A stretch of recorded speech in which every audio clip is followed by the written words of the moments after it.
Hello दोस्तों, नमस्कार। मैं सत्यम आप सभी का फ्यूचर विल परिवार में दिल खोलकर स्वागत करता हूं। दोस्तों, उम्मीद करता हूं आप लोग स्वस्थ होंगे, मस्त होंगे। और जैसा कि कवर पेज पे आपने देखा कि सर काश ऐसी गलती ना किए होते, तो ये टॉपिक मुझे बार बार ना पढ़ना पड़ता और ये जो कन्फ्यूजन है वो कहीं ना कहीं मिट जाता है ना। लेकिन दोस्त, अगर वो चीज़ आप सोच रहे हो तो इस समय एकदम बिल्कुल अच्छी जगह पे है और आज मैं उस टॉपिक को सिखाने का प्रयास करूंगा मेरे दोस्त। और बार बार जो आप पढ़ते थे तो वहाँ मुद्दा ये था कि आप पढ़ते थे, लेकिन यहाँ जो पॉइंट होगा मेरे भाई उसका पोस्टमार्टम किया जाएगा एकदम अच्छे तरीके से। उस वे में बेटा सिखाने का काम करूंगा भाई, सबको कभी दिक्कत नहीं होने वाली इस टाइम और टेंस के टॉपिक से, ठीक है ना। क्योंकि यहाँ केवल बात होगी सर आपकी एकदम जड़ की चीजें बनी कैसे हैं उन पे मैं बात करूंगा मेरे दोस्त। तो चलिए आज की सेशन की ओर आगे बढ़ते हैं बिना समय गंवाए। जो हमारा टॉपिक होना है बच्चा, ध्यान दीजिएगा, हमारा जो टॉपिक होना है वो क्या होना है, टाइम एंड टेंस। मेरे साथ नोट करेंगे बच्चा आप लोग, टाइम एंड टेंस, ठीक है ना। मेरे साथ आप नोट करिएगा और मैं वादा करता हूं कि सिर्फ एक बार आपको पढ़ने की जरूरत है, बार बार आपको पढ़ने की जरूरत नहीं होगी। जो भी कॉन्सेप्ट मैं बताऊंगा बच्चा बस नोट करते जाइएगा, क्योंकि यहां सिखाने का काम कर रहा हूं, ठीक है ना। बार बार आपको रटने की कोई जरूरत नहीं है अल्लाह, ठीक है ना। बोला सर टाइम एंड टेंस हमारा क्या हो गया सर, टॉपिक है ये चीज बताइए, कुछ अलग तरीके से समझाइए। तो इनकी बातें मेरे भाई एकदम जड़ पे करने वाले हैं, किस पे, एकदम जड़ पे करने वाले हैं। जैसे मैं कह दूं टाइम मतलब क्या होता है बच्चा, आप मुझे बताना। सर टाइम मतलब समय होता है, और टेंस मतलब क्या होता है सर, काल होता है। और काल मतलब भी तो समय ही होता है बच्चा ना। काल मतलब क्या होता है, काल मतलब भी तो समय होता है सर। ये कहीं ना कहीं शॉकिंग है हमारे लिए, पॉइंट समझने का प्रयास करना। सर टाइम मतलब भी समय और टेंस मतलब भी समय, बच्चा दोनों लिखने की क्या जरूरत है लल्ला, दोनों लिखने की आखिर में जरूरत क्या थी सर। अगर जरूरत ना होती तो लिखते, और सत्यम सर तो कभी ना लिखते। मैं वैसे भी लिखने से दूर रहता हूं, आपको एकदम ग्राफिकल इंग्लिश समझाने का प्रयास करता हूं, क्योंकि वहां सिखाता हूं बच्चा, पढ़ाने का मेरा कोई काम नहीं है। मैंने आपको पहले ही बता दिया। इस पॉइंट में समझना तो लल्ला यहाँ कुछ न कुछ गेम है सर। टाइम एंड टेंस दोनों मतलब तो सेम दे रहे हैं, लेकिन फिर भी एंड लगा के दोनों चीजें अगर लिखी हैं तो कहीं ना कहीं कोई पॉइंट है बच्चा, ठीक है ना। चलिए उस चीज को एकदम अच्छे तरीके से समझने के लिए कि आप सब तैयार हैं, एक बार थंब इंप्रेस करिएगा कि सर हम अच्छे तरीके से तैयार हैं और आप मुझे बताइए, सारी चीजें बेहतर तरीके से समझेंगे। और सबसे बड़ी बात, इसकी जो पीडीएफ है मेरे भाई, आपके फ्यूचर विल 247 के टेलीग्राम चैनल पे जुड़ जाइए बेटा। चैनल के डिस्क्रिप्शन पे लिंक है, वहां मैं दे दूंगा, परेशान मत होना। बस मेरी बातों को आप केवल 1 घंटे अगर पसीना बहा के सुन लिए बच्चा, तो दोबारा इस चीज को सीखने की जरूरत नहीं है, मैं वादा करता हूं आपसे, ठीक है। तो ये पॉइंट आपका क्लियर है सर। यहां कुछ ना कुछ गेम है। अगर ये दोनों चीजें क्या थी, अगर ये दोनों चीजें सेम थी तो लल्ला, ठीक है। चलिए आगे बढ़ते हैं। मैं आपसे छोटा सा प्रश्न करता हूं। जैसे मैंने आपको कह दिया I am going to the market, ठीक है बच्चा। अब बोला कि सर ये जो सेंटेंस आप लिखे हैं, मैं आपसे पूछ लिया बच्चा किस टेंस में, आप तुरंत बता सर प्रेजेंट कॉन्टिन्यूअस टेंस है। तो भाई ये जो प्रेजेंट कॉन्टिन्यूअस टेंस आपने बनाया, ये बनता कैसे बच्चा, कैसे बना होगा प्रेजेंट कॉन्टिन्यूअस टेंस। केवल मैं आपसे अगर यहां एक प्रश्न पूछूं, लल्ला जो ये टेंस लिखा है, ये जो सेंटेंस लिखा है, इसमें आप मुझे बता दो टाइम क्या है। क्या है कि इस सेंटेंस में टाइम क्या है। तो बच्चा सोचता सर इसे मार दिखा तो प्रेजेंट है सर, कौन सा टाइम है। चलो मैं मान लिया प्रेजेंट है। क्या है, प्रेजेंट है। अब मेरा प्रश्न ये है बच्चा, कैसे तुमको पता चला कि ये प्रेजेंट का टाइम है। तो सर टाइम का पता कैसे चलता है, वो चीजें आपको समझनी होगी। मेरे साथ लिखना बेटा, टाइम का पता कैसे चलेगा। टाइम इज ऑलवेज कंसर्न, लिखो मेरे साथ लिखो। टाइम का पता कैसे चलता है, टाइम इज ऑलवेज कंसर्न। मैं नोट कर देता हूं बच्चा, time is always concern the meaning of sentence, the meaning of sentence. बच्चा जो टाइम होता है ना, वो हमेशा वाक्य के अर्थ से पता चलता है। किससे पता चलता है, वाक्य के अर्थ से पता चलता है। बोला कि मैं मार्केट जा रहा हूं, मैं बाजार जा रहा हूं सर, इन दिस टाइम या प्रेजेंट हियर। अगर इस समय के काम करते हैं तो प्रेजेंट में करते हैं। पुराने काम किस में कर रहे हैं सर, वो पास्ट में कर रहे हैं। आने वाले काम किस में करेंगे, फ्यूचर में करेंगे। सर वाक्य के अर्थ से कहीं ना कहीं किसका पता चलता है सर, टाइम का पता चलता है। अब बोला सर टेंस का पता कैसे चलता है, ध्यान से समझना मेरे प्रश्न को बच्चा। अब बोला सर टेंस का पता कैसे चलता है। टेंस का पता चलता है सर वाक्य में लगे एक्शन से। किसे पता चलता है, वाक्य में लगे एक्शन से। मतलब tense is always concern the form of the verb. ध्यान को समझना, टाइम और टेंस में अंतर क्या है। एक दूसरे के रेसिप्रोकल तो है, लेकिन टाइम का पता कैसे चलता है? वाक्य के अर्थ से पता चलता है बच्चा। जबकि टेंस का पता कैसे चलता है? वाक्य में लगे एक्शन से पता चलता है। किसे पता चलता है? वाक्य में लगे एक्शन से। मैंने आपसे वादा किया था ना, मैं बच्चा आपको ग्राफिकल इंग्लिश सिखाऊंगा, तो जरा फॉर्मूला के अकॉर्डिंग इस चीज को समझने का प्रयास करें, कभी आपको दिक्कत नहीं होने वाली बच्चा। अगर मैं आपको कह दूं, देखना एक शॉकिंग न्यूज बता रहा हूं, यदि मैं आपको कह दूं ये जो पॉइंट आपने देखा, वर्ब दिखा, verb is equal to tense, क्या बच्चा? और यहां मैं लिख दूं tense is equal to verb, तो आपके लिए शॉक्ड होगा ना कि सर वर्ब ही टेंस और टेंस ही वर्ब है।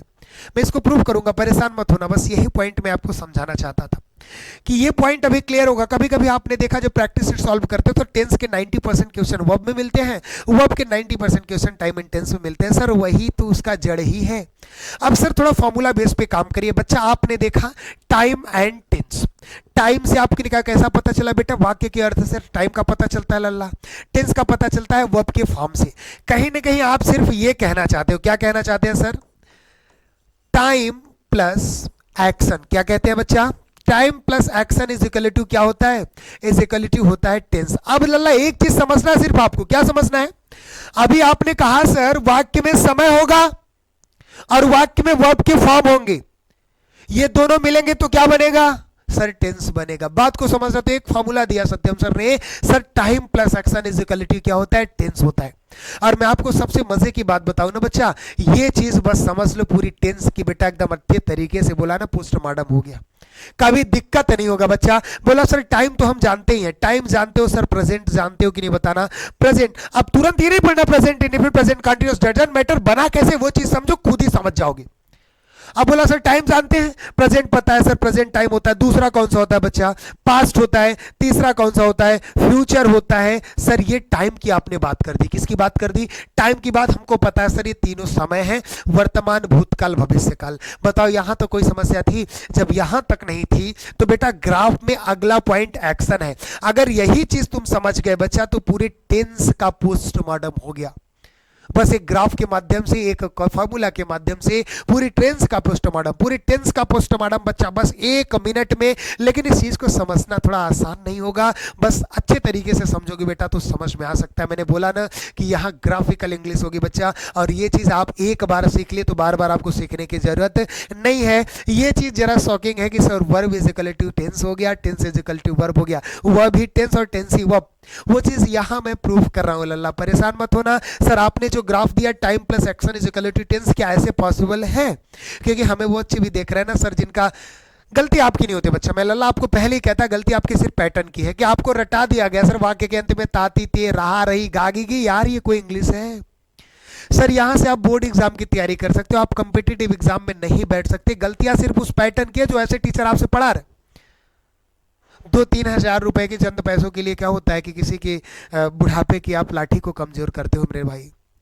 ये काम नहीं करना। मैंने आपको बोला कि मैं एकदम शपथ लेता हूं बेटा कि चिरपुटिया बिहीन प्रयागराज कर दूंगा, लेकिन इसमें भी केवल आपके सपोर्ट की जरूरत है। आप दिल लगा के पढ़ते रहिए, ऐसे टीचर समाज में नहीं होंगे बेटा जो किसी के बुढ़ापे की लाठी को कमजोर कर रहे हैं। और ये चीज कहीं ना कहीं मैं देखा प्रयागराज में कुछ ज्यादा ही है बच्चा। बच्चा प्रिपरेशन करने आता है, तैयारी करने आता है, पहुंच गया सर, डायरेक्टर को क्या लगता है सर 2-3 हजार रुपए कम ही तो लेगा वो। हाँ, अगर आप अच्छे टीचर लगा रहे हो तो कम पैसा ले रहे हो, उनका काम भी हो रहा है। लेकिन ये कहीं ना कहीं बेटा आप करवा क्या रहे हैं बच्चा, वो हो क्या रहा है? तो उनकी पैटर्न की गलती है, डजंट मैटर। आप परेशान मत होइए, बस दिल लगा के पढ़ते रहिए। आपके लिए जो फ्यूचर विल का परिवार है, फ्यूचर विल प्लेटफॉर्म है, हमेशा खड़ा रहेगा सख्ती से मेरे भाई। लेकिन वो चीजें कब होगी? जब आप चीजों को सोचना स्टार्ट करोगे बेटा, और मैं तो हूं आपको सोचवाने पे मजबूर करने के लिए। तो जरा पॉइंट पे आना और बताओ क्या टाइम क्लियर है कि नहीं? सर क्लियर करना है एक्शन, पूरे टेंस का बेटा पोस्टमार्टम आपके आंखों के सामने करूंगा और पीडीएफ दूंगा, परेशान मत होना। क्या मैं आगे बढ़ सकता हूं? चलिए आगे बढ़ता हूं। सर टाइम प्लस एक्शन आपने बताया sir, time plus action is equal to हमको क्या मिलता है सर? इज इक्वल टू हमको मिलता है टेंस। क्या मिलता है बच्चा? टेंस। सर जरा आगे बढ़िए, टाइम की बातें तो क्लियर थी सर, एक्शन की बातें भी हमको बता दीजिए पूरी टेंस का बेटा, ऐसी की तैसी एकदम तुरंत हो जाएगा। आप बोला सर एक्शन की बात करते हैं, तो यही बच्चा आप एक्शन हेडिंग डालो, मेरे साथ बस सीखना प्रयास कर दो, सीखना स्टार्ट कर दो, कुछ दिक्कत नहीं होगी बेटा। और ग्रामर का सबसे बड़ा डिस्प्यूटेड टॉपिक एकदम चिरपुटिया की तरह मसल देंगे। ग्रामर का सबसे डिस्प्यूटेड टॉपिक होता है बेटा, ये समझ गए तो 20-30% आपका ग्रामर एकदम पूरे अच्छे तरीके से धड़ल्ले से खत्म हो गया। और डंके की चोट पे कहता हूं बेटा, इतना सरल आपको टाइम एंड टेंस कोई नहीं पढ़ा सकता बेटा। बस आपको सिर्फ सीखने की जरूरत है, मेरे पॉइंट समझने की जरूरत है, आपको दिक्कत कभी नहीं होगी बेटा। इस फॉर्मूला से मैं आप सब कुछ खत्म कर दूंगा, परेशान नहीं होना। सर एक्शन की बात करेंगे तो मेरे पास कितने हैं बेटा, देखना। जैसे मैं बोल दिया सर V1, और यहां मैंने क्या बोल दिया सर V2, यहां मैंने क्या बोल दिया कि सर मेरे पास है V3, और यहां मैंने क्या बोल दिया सर मेरे पास है V4, और यहां मैंने क्या बोल दिया सर मेरे पास क्या है V5। ध्यान से समझना, ये 5 हमारे मेन वर्ब हो गए सर। 3 हमारे B1 B2 B3 होते हैं। जो B4 होता है वो B1 में ING लगा के बनता है, जो B5 होता है वो B1 में SES लगा के बनता है। बाई एग्जाम्पल अगर मैं कहूं तो देखना बेटा, गो आपका V1 होगा, वेंट आपका V2 होगा, और आपका गॉन क्या होगा बच्चा, गॉन आपका V3 होगा, गोइंग आपका क्या होगा बच्चा बताना मुझे, V4 होगा, और गोल्स हमारा क्या होगा V5 होगा। भाई बाय एग्जांपल ये चीजें हम समझ गए V1 से लेकर V5 तक।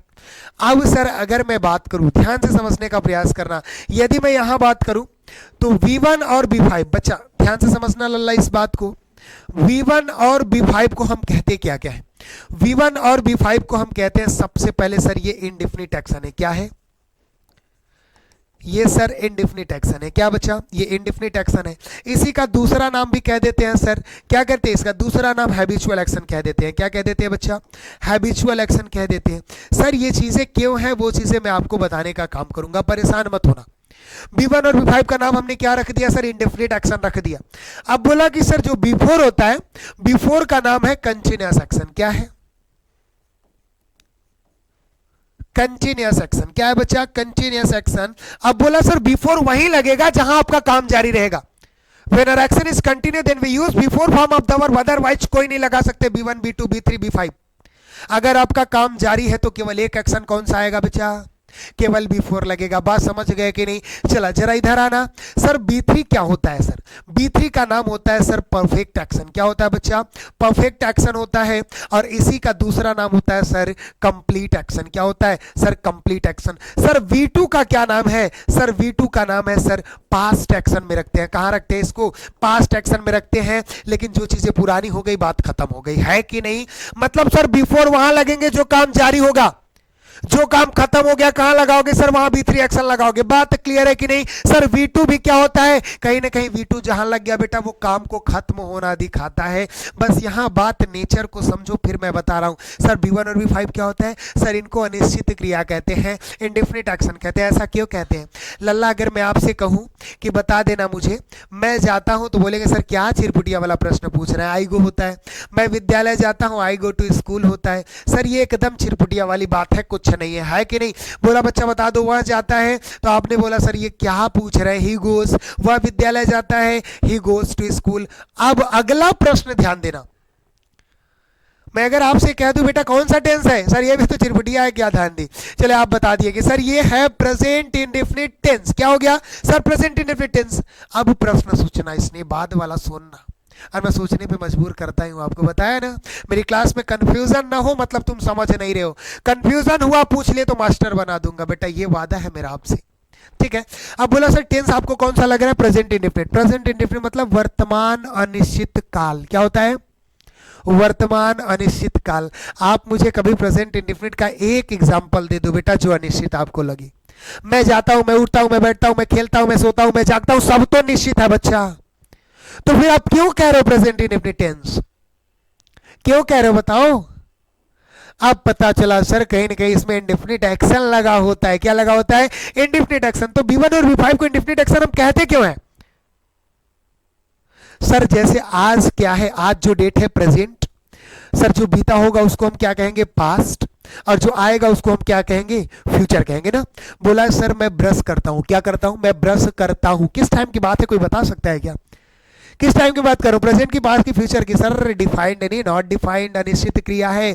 अनिश्चित क्रिया क्या होती है, आपकी आदत, जो काम आप प्रेजेंट में कर रहे हो वही काम आप पास्ट में भी किए, वही काम तुम फ्यूचर में करोगे। आज आपने ब्रश किया प्रेजेंट में, 2 दिन पहले भूले थे क्या ब्रश क्या होता है, 2 दिन बाद भूल जाओगे ब्रश की सीढ़िया का नाम है, 2 दिन बाद भी करोगे, आज भी किए, 2 दिन पहले भी किए थे। मतलब एक ऐसा एक्शन बेटा जो प्रेजेंट में भी हम करते हैं, पास्ट में भी करते हैं और फ्यूचर में भी करेंगे, उस कंडीशन में क्या होता है सर, उस एक्शन को अनिश्चित क्रिया कहते हैं, इंडेफिनिट एक्शन कहते हैं। सो बेटा उसको हम प्रेजेंट इंडेफिनिट बोलते हैं। So we say that present indefinite tense, because वहां के जितने एक्शन होते हैं सर हम तीनों टाइम में कर रहे होते हैं। मैं बोला मैं विद्यालय जाता हूं, आज गए प्रेजेंट में, 2 दिन पहले गए थे, 2 दिन बाद भूल जाएंगे क्या कि चिड़िया का नाम है। मतलब एक ऐसा एक्शन बेटा जिसको हम क्या करते हैं, जिसको हम प्रेजेंट में भी फॉलो करें, पास्ट में भी करें और फ्यूचर में भी करें बेटा। तो क्लियर हो कि नहीं, समझ गए सर, वो अनिश्चित क्रिया है और इसीलिए उसका दूसरा नाम क्या होता है बच्चा, हैबिचुअल एक्शन की आदत आपकी जो प्रेजेंट की होती है वही पास्ट और फ्यूचर में भी आप उस काम को करते हो। तो बताओ यहाँ एक्शन का जो भी फंडा था B1 से लेकर B5 तक, कोई दिक्कत है? यहाँ आपने समझ गए ना, कोई दिक्कत नहीं, यहाँ आप समझ गए। थोड़ा मैं फॉर्मूला पे आता हूँ, क्या करता हूँ, थोड़ा मैं फॉर्मूला पे आता हूँ। पहले इसको स्क्रीनशॉट ले लीजिएगा, एक बार नोट करिएगा, फिर मैं बताता हूं। एक बार स्क्रीनशॉट ले लीजिएगा बच्चा।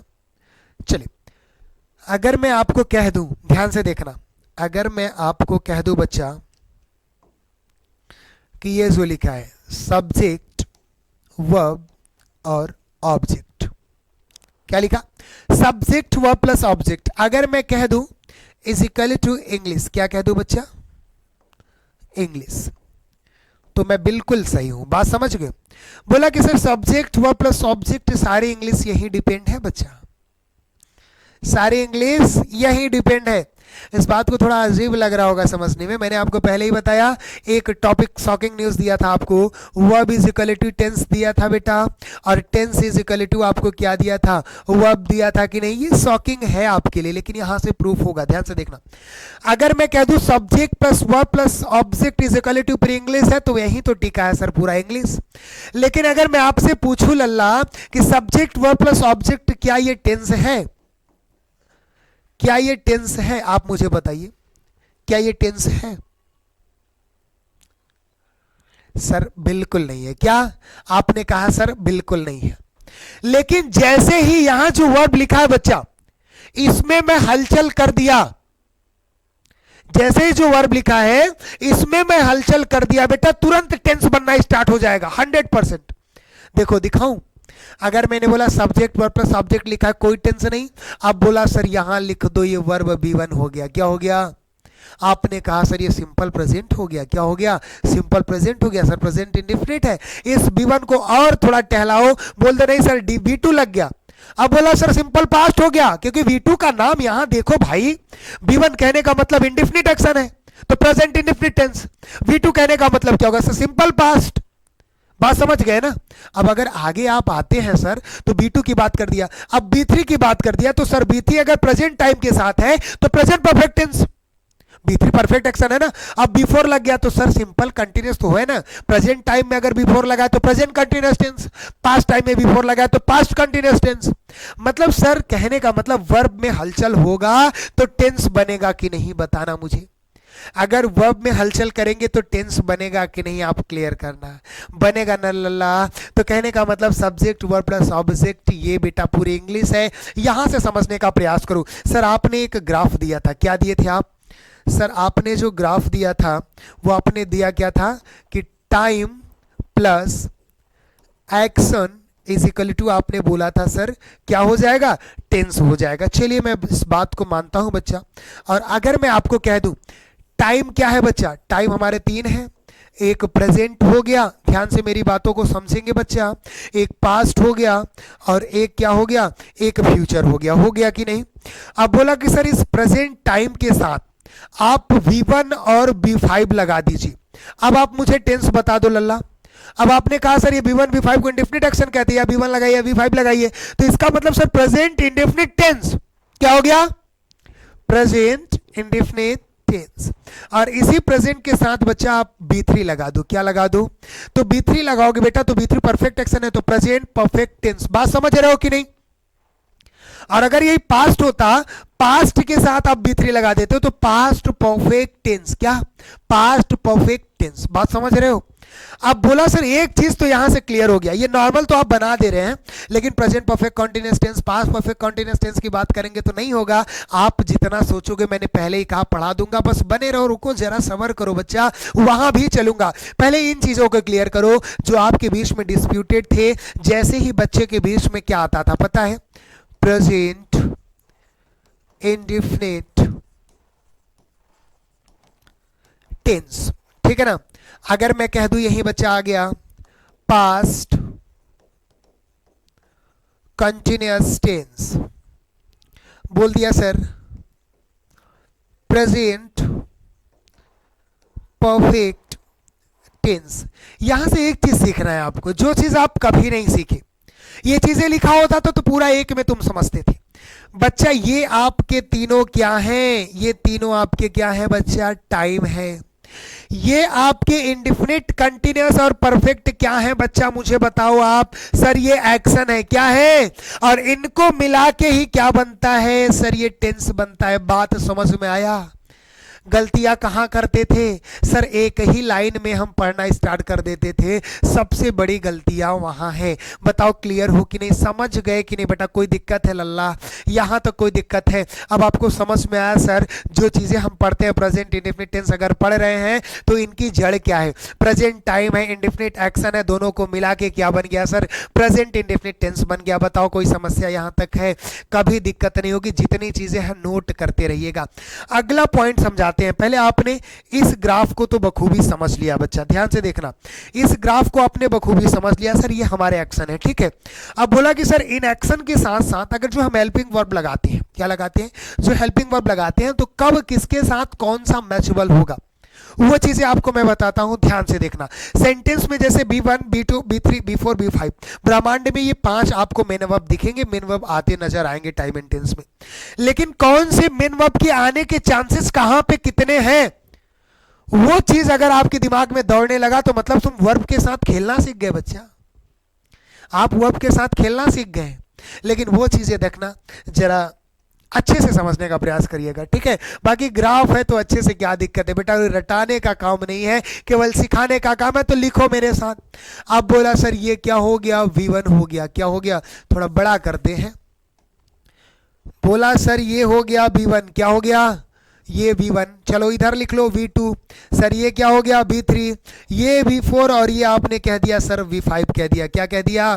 V5 कह दिया। मेरे साथ एकदम दौड़ा के नोट करो बच्चा, एकदम जल्दी जल्दी नोट करो। बताओ यहां से कोई दिक्कत है? किसी को कोई प्रॉब्लम नहीं बच्चा? चलो अब बोला सर एक सेंटेंस अगर लिखा है तो वहां V1 आने के कितने चांस है ब्रह्मांड में? समझ गए बात क्या कह रहा हूं? जड़ की कर रहा हूं कि सेंटेंस में V1 लिखा है तो सेंटेंस में V1 आने के कितने चांस है? कहां कहां V1 आ सकता है? बोला सर पहला लिख लेना। पहले तो डायरेक्ट आता है। क्या आता है बच्चा? पहला पॉइंट आपने लिखा कि सर पहले तो डायरेक्ट आता है। दूसरा क्या आता है सर? डायरेक्ट कहने का मतलब समझ रहे हो? जैसे मैंने बोला आई गो। क्या कह दिया? आई गो। तो ये V1 है ना बच्चा, तो ये किसी हेल्पिंग वर्ब के साथ आया नहीं, डायरेक्ट आया तो कोई दिक्कत नहीं। सर पहला पॉइंट क्लियर है कि पहला पॉइंट क्या होगा सर? डायरेक्ट आएगा। बात समझ गए? दूसरा क्या होता है बेटा? दूसरा डू नॉट के साथ क्या आता है? जिसको हम डोंट बोलते हैं, ठीक है ना। तीसरा किसके साथ आएगा? डजंट के साथ, जिसको हम डज नॉट बोलेंगे बच्चा, ठीक है ना। तीसरा किसके साथ आएगा बेटा? डिड नॉट, जिसको हम क्या बोलते हैं? डिडंट बोलते हैं। बेटा लिख लेना। और एक पॉइंट होता है जो मोडाल्स के साथ हमेशा क्लियर है कि अगर मोडाल्स के साथ कोई वर्ब लगती है सर तो वो कौन सी लगती है? मोडल्स के साथ हमेशा V1 लगती है। सर ब्रह्मांड में 1 2 3 4 5 यही ऐसे 5 वेज है, 5 तरीके हैं कि V1 आ सकते हैं, नहीं तो और कोई तरीका नहीं है। अगर कहीं भी आपको यह चीज दिख गया बच्चा तो इसके पहले यही 5 होंगे और उनके अलावा कुछ नहीं हो सकता, इस बात की गारंटी है।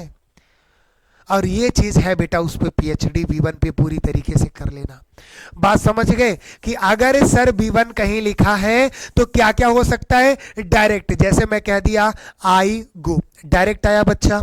दूसरा मैंने बोला कि sir I do not go, ठीक है। अब अगर मैं कहता हूं sir he does not go, अब बताना गो क्या है? गो V1 है बेटा, यहां भी V1, यहां भी V1, यहां डू नॉट के साथ आया, यहां डज नॉट के साथ आया, यहां डायरेक्ट आया। अगला अगर मैं पॉइंट करूं सर तो क्या होगा बताना आप मुझे? आई डिडंट गो, यही तो होता है। तो गो क्या है बच्चा? V1, तो डिड नॉट के साथ आया कि नहीं बच्चा? एक पॉइंट और होता है, मॉडल्स के साथ आता है बच्चा, तो आई कैन प्ले, क्या बच्चा? प्ले क्या है आपका? V1 है कि नहीं बेटा? तो V1 के पहले क्या लगा? मॉडल्स लगा। मतलब सर ब्रह्मांड ब्रह्मांड में ये केवल 5 तरीके हैं कि B1 आ सकते हैं। क्या आ सकते हैं? इनके बाद, इनके पहले B1 आएंगे। ठीक, अगर मैंने बोला कि ध्यान से, ये पॉइंट तो आप समझ गए होंगे, अगर मैंने आपको कहा कि आपको अगर कहीं भी बच्चा, कहीं भी आपको B1 दिख गया तो ये चीजें दिखेंगी, लेकिन जहां आपसे ये दिख गया तो उसके बाद कौन सी वर्ब आएगा? B1, B2, B3, B4, B5, कौन सा आएगा? B1 ही तो आएगा बच्चा। अगर ये दिखा तो ये आएंगे, अगर ये दिखा कहीं पे तो केवल ये आ सकता है, नीचे कोई नहीं आएंगे। बात समझ गए कि नहीं? एक्शन रिएक्शन होना चाहिए बेटा, क्रिया प्रतिक्रिया। B1 दिखा तो ये 5 वर्ब दिख सकते हैं सर, और अगर ये दिख गए तो कौन सा एक्शन दिखेगा? केवल B1 दिखेगा बेटा। क्लियर हो कि नहीं? अब बोला सर B2 की बात कर लीजिए। B2 को हम पास्ट एक्शन कहते हैं। B2 सर डायरेक्ट आता है। क्या होता है बच्चा? इसको आप समझना, ये डायरेक्ट आता है। और B2 की बात करेंगे और इसके साथ देखना B5 की बात करेंगे। B2 और B5 की बात करेंगे। ब्रह्मांड के दो ऐसे वर्ब हैं बेटा जिसको हम डरपोक वर्ब कह सकते हैं। डरपोक कहने का मतलब समझ रहे हैं कि जैसे ही सेंटेंस नेगेटिव स्टार्ट हुआ बेटा, क्या होता है? जैसे ही सेंटेंस नेगेटिव स्टार्ट हुआ, B2 और B5 अपनी औकात दिखा देते हैं। औकात दिखाने का मतलब समझ रहे हो? ये तुरंत भाग जाएंगे किसके पास? ये तुरंत भाग जाते हैं सर, ये दोनों मिला के भाग गए कि भाई B1 तुम्हारे हाथ में मेरी इज्जत है, तुम ही बता सकते हो। बोला सर मैं गया, आपने बोला सर आई वेंट। क्या बोला? तो यहां V2 देखना बच्चा डायरेक्ट आया है कि नहीं? लेकिन जैसे ही नेगेटिव आ गया तो आई डिड नॉट, उसके बाद वेंट चेंज हो जाता है गो में, तो B1 हुआ कि नहीं? बताना। मतलब V2 और B5 ऐसे ब्रह्मांड के वर्ब है बच्चा कि नेगेटिव कभी नहीं हो सकते, कभी नेगेटिव स्ट्रक्चर में नहीं आ सकते। बताओ, पता चला कि दो कौन से वर्ब हैं बेटा जो नेगेटिव फॉर्म में कभी नहीं आते? सर V2 है, B5। कहां जाते हैं? ट्रांसफॉर्म होके B1 में। जैसे मैंने कहा ही गोज, क्या कह दिया बच्चा? He goes. अगर कहा तो गोज B5 है। अब इसको नेगेटिव बना दो तो आप क्या कहते हो? He does not. उसके बाद आप गो कहते हो ना, गोज कहां कन्वर्ट हुआ? गो में कन्वर्ट हुआ। मतलब B2 और B5 ब्रह्मांड के एक ऐसे वर्ब है बच्चा जो कभी भी नेगेटिव के साथ नहीं आ सकते। किसके साथ नहीं आ सकते? कभी भी नेगेटिव के साथ नहीं आ सकते। आ जाना B3 में। अगर कहीं भी लल्ला आपको V3 दिख गया तो V3 किसके साथ आएगा? V3 के पहले या तो हैज होगा बच्चा, या तो हैव होगा, या तो हैड होगा बच्चा। ठीक है, कहीं हैज हैव हैड दिखा तो उसके बाद क्या दिखेगा? B3। कहीं B3 दिखा तो उसके पहले क्या दिखेगा बच्चा? हैज हैव हैड दिखेगा। कभी इज एम आर वाज पर तो लगाना नहीं है ना। अब वो सर पैसिव स्टाइल की बात है तो पैसिव में तो हमेशा वर्ब की थर्ड फॉर्म ही आती है, उसके लिए परेशान मत होना। लेकिन सर इज एम आर के बाद वर्ब की फोर्थ फॉर्म, वहां चल रहा हूं, परेशान न होना। लेकिन बोला sir do not, does not, did not के बाद क्या आएगा? V1 आएगा। डायरेक्ट कौन कौन से आ सकते हैं? B1 और B5 आ सकते हैं। सर नेगेटिव में ब्रह्मांड के ऐसे कौन से वर्ब हैं बताओ कि जो नहीं आ सकते? सर B2 और B5 नहीं आ सकते। दिमाग में गया कि नहीं? घुस जाना चाहिए बेटा, क्योंकि filling the blanks question verb के 90% टाइम एंड टेंस के होते हैं, और टाइम एंड टेंस के 90% कहां के होते हैं? वर्ब के होते हैं। सारी चीज एकदम चिरपुटिया तरीके से खत्म कर रहा हूं लल्ला, और आपको क्या चाहिए बताओ? चलो आगे बढ़ते हैं। बोला सर B4 आने के चांसेस जो है इज, एम, आर, वाज, वर। ठीक है, बोला सर ये जहां दिख गए इनके बाद वर्ब की फोर्थ फॉर्म, जहां वर्ब की फोर्थ फॉर्म दिखा उसके पहले is, am, are, was, were, sir has been, have been तो है। थोड़ा अलग तरीके से इसको बताऊंगा, परेशान मत होना। यहां आपको सिंपल दिखा, लेकिन हैज बीन जैसे ही लिखते हो ना वो ट्विस्ट वर्ब में आते हैं, दो चीज मिले हैं, हैज बीन। तो बताऊंगा वो चीजें आखिर में बनी कैसे, वो हेल्पिंग वर्ब। ठीक है, पहले इतना समझना। और अगर बच्चा मैं यही बात करता जाऊं तो हैज हैव क्या होता है आपका? हैज हैव प्रेजेंट होता है, हैड आपका क्या हो जाता है? पास्ट हो जाता है बच्चा। ठीक है, डायरेक्ट। अगर डू नॉट, डज नॉट की बात करेंगे तो ये बच्चा प्रेजेंट होता है। डिड नॉट की बात करेंगे तो ये क्या हो जाता है बच्चा? ये लल्ला आपका पास्ट हो जाता है। ठीक है ना, ये चीजें मैं बताऊंगा, अभी परेशान मत होना। अब बोला सर इज, एम, आर की बात कर दिए, सर ये प्रेजेंट हो जाता है, और वाज वर की आप बात कर देते हैं तो ये क्या हो जाता है? पास्ट हो जाता है। अब बचा केवल एक वर्ब B5 बचा। क्या बचा बच्चा? केवल B5 बचा। तो B5 क्या होता है बच्चा? B5 को भी लिख लेना, सर डायरेक्ट आता है, और ये भी नेगेटिव आते ही भाग जाता है। नेगेटिव आते ही क्या कर देता है? भाग जाता है। सर डायरेक्ट ही B5 लगा सकते हैं। तो बताओ, ये तो नेचर हमको पता चल गया सर। टाइम एंड टेंस में B1 से लेकर B5 तक जितने नेचर यूज होने हैं, जितने वर्ब यूज होने हैं, सबकी प्रॉपर्टीज आपको पता चली कि नहीं चली? बताओ सर चला। अगर मैं आपको कह दिया, देखना ये प्रेजेंट है, क्या है बच्चा? प्रेजेंट है।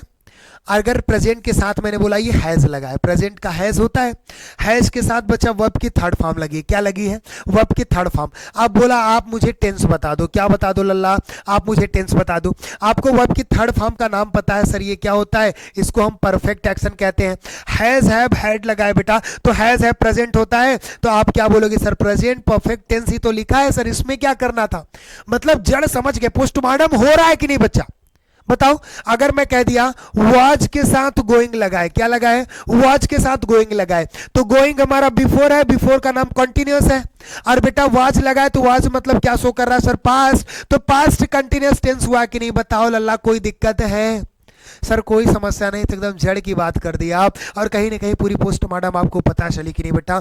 और ये कहीं ना कहीं हमारा एक इंस्ट्रूमेंट तैयार हुआ। क्या तैयार हुआ बेटा? इंस्ट्रूमेंट तैयार हुआ कि हमको टाइम एंड टेंस आखिर पढ़ना कैसे है, वो सारी चीजें आपकी क्लियर हुई कि नहीं बच्चा? एक छोटी सी क्लास में आप मुझे बताना ये जितने भी ग्राफ हैं आपके लिए हेल्पफुल है कि नहीं, और आप कमेंट्स बॉक्स में बताइएगा कि सर आप एक एक टेंस का पोस्टमार्टम करिए, अलग अलग तरीके से करिए। क्या आप लोग तैयार हैं? एक बार कमेंट्स बॉक्स में करिएगा बेटा, कमेंट्स में मैसेज करिएगा, फिर आपके कमेंट्स के अकॉर्डिंग सारी क्लासेस चलाई जाएंगी जो आपको नीड होगी बेटा। और मैं आपको कहता हूं जरा ये सब ग्राफ देखना और अच्छे तरीके से समझने का प्रयास करना बेटा। मैंने आपको कहा ना कि आप पढ़ रहे हैं, कहीं भी पढ़िए, डजंट मैटर, लेकिन यदि आप सीखना चाहते हो मेरे भाई, तो आप मेरे पास आके 1 घंटे पसीना बहा के प्रयास करिएगा बेटा। और जितने भी प्लेलिस्ट मैंने बनाए हैं, वो फाउंडेशन के जितने प्लेलिस्ट बने हैं, जाके उसको एक बार पढ़िए बेटा, और अलग तरीके की इंग्लिश आपको नजर आएगी। इसलिए मैं कहता हूं एकदम दिल लगा के, मन लगा के सीखने का प्रयास करो, आपको पढ़ने की कोई जरूरत नहीं है बच्चा, ठीक है ना? आगे अगर आपको नीड होगी तो आप कमेंट्स में जरूर करिएगा। जो भी टॉपिक आपको कठिन लग रहा होगा